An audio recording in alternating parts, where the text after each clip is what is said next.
Piazze e fuochi d'artificio saluteranno anche in Veneto l'arrivo del 2014. A Padova sarà come tradizione Prato della Valle ad offrire una notte di feste ai padovani e a quanti vorranno unirsi con musica dal vivo e fuochi d'artificio ad animare la mezzanotte.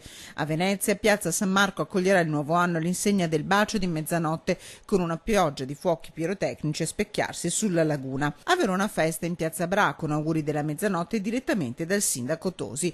Festa in Piazza dei Signori a Treviso con giochi d'acqua sincronizzati. Festa su Nevegal e in Piazza Martiri a Belluno, festa anche nelle principali località turistiche dai Monti al Mare con i fuochi di Piazza Mazzini a Jesolo. Niente festa per Vicenza, dove il sindaco Achille Variati ha deciso di tagliare il Capodanno in Piazza dei Signori per motivi di bilancio. San Silvestro all'insegna della solidarietà a Feltre, dove il comune non animerà come di consueto Piazza Maggiore, destinando i soldi a bilancio alle famiglie in difficoltà. Almeno un terzo i veneti che resteranno in casa ad aspettare in famiglia o con gli amici il 2014. Casa. Avete fatto la spesa? Sì, abbiamo preso un po' qualcosa, quello che ci mancava.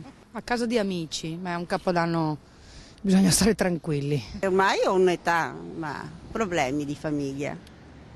Quindi Capodanno un po' così. Niente, si va a letto presto. In calo e in ritardo le prenotazioni nei ristoranti, dove in queste ore si fa a gara per offrire proposte allettanti per palato e portafoglio con prezzi invariati o leggermente inferiori rispetto a un anno fa. C'è la volontà di divertirsi, questo è un punto fermo. Diremo che fatto 100, un terzo preferisce a casa di amici e parenti, un terzo preferisce i locali pubblici, l'altro terzo preferisce la propria casa. 85 euro la spesa media per un cenone in un ristorante o albergo, con punte di 18 euro per arrivare a 250 nei locali più esclusivi. A orientare la scelta per San Silvestro non solo il prezzo, precisano i ristoratori, il veglione si sceglie in base al menù.